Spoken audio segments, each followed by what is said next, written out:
South Africa's ex-president Nelson Mandela remains in a serious but stable condition in a Pretoria hospital, according to the latest update. The presidency said Mr. Mandela's condition was unchanged and confirmed that he was in intensive care. His former wife, Winnie Madikizela-Mandela, visited him on Monday. Mr. Mandela, 94, was admitted to hospital early on Saturday for the third time this year. He is being treated for a lung infection. The government said in a statement, President Jacob Zuma reiterates his call for South Africa to pray for Madiba and the family during this time. Madiba is Mr. Mandela's clan name. The BBC's Gabriel Gatehouse in Johannesburg looks at how South Africa's newspapers have been covering the latest news about Nelson Mandela's health. In releasing the latest update, presidency spokesman Mac Maharaj also denied that visitors were being blocked from seeing Mr. Mandela. He said, "The reality is that the normal procedures when a patient is under intensive care are applying from the medical side.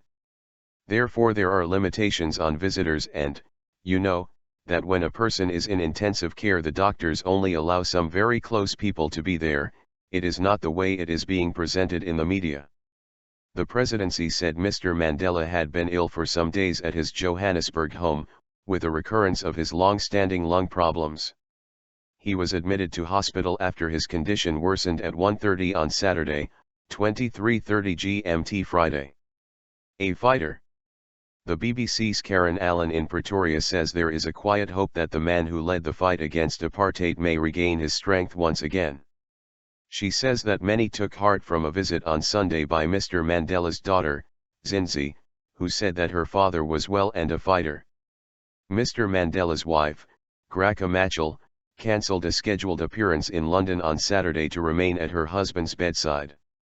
His eldest daughter, Zinani Mandela Dlamini, was returning to South Africa from Argentina, where she is the ambassador, to visit her father, family sources said. Prayers have been said in churches across the country for Mr. Mandela.